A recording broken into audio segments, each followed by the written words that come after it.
Hey, I'm Luke with Hoppies, and today I'm going to be showing you how to break down and properly clean the Ruger LCP II.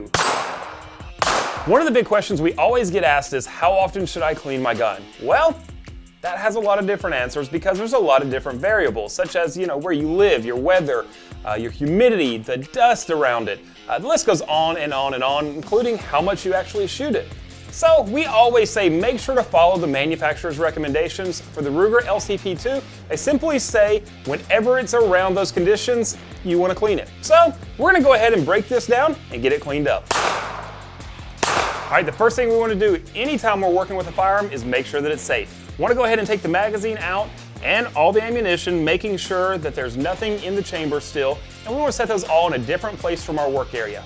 This is the most important step. Do not skip this. Now that we have a safe firearm, we're going to go ahead and disassemble the Ruger LCP II, and it couldn't be any simpler than it is on this gun. The first thing we're going to do is go ahead and release our slide. When you do, you're going to notice there's a pin, it's a takedown pin right here under the slide, midway on the frame. We're gently going to use a screwdriver to take the takedown pin out of the firearm.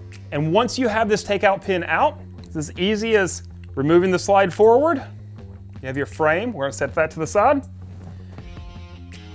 And we have our recoil spring assembly.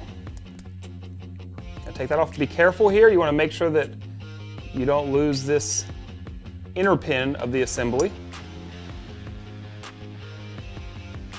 And the last thing is your barrel. You're going to pick it up, move it forward just a little bit, and then you can take it out. And there we go. You have the Ruger LCP II completely disassembled for cleaning. We are first going to put a bronze brush on our Hoppies pistol rod and run it through our barrel from breech to muzzle to break up any buildup. Now we're going to put a jag on our pistol rod, apply some Hoppies No. 9 gun bore cleaner to a patch, and run it through the barrel from breech to muzzle. Now we'll run a clean patch through the barrel the same way. We're going to repeat this process until the patch comes out clean. Once we have a clean patch, we will then apply some Hoppies lubricating gun oil and slide it through the barrel. We will also use lubricating gun oil on a patch and wipe down the outside of the barrel. Next, we're going to use a Hoppies utility brush and clean up the inside of the LCP II. To get in some of the tight areas, we're going to use a Hoppies gun cleaning pick. These are great for hard to reach areas.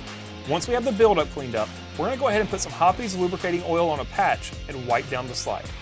Make sure to get all those hard to reach areas, especially the areas prone to buildup.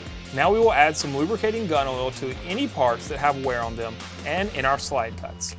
I like to put a drop on the back of the slide cuts and then set the slide muzzle down, letting the lubricant make its way down the cuts. Next, we're going to use the brush on the frame, breaking up all the buildup, just like with the slide.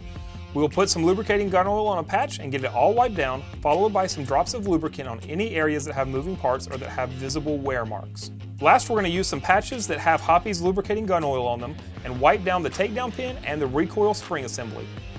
Once we have everything cleaned up, we're going to put it back together by reversing the steps to disassemble it.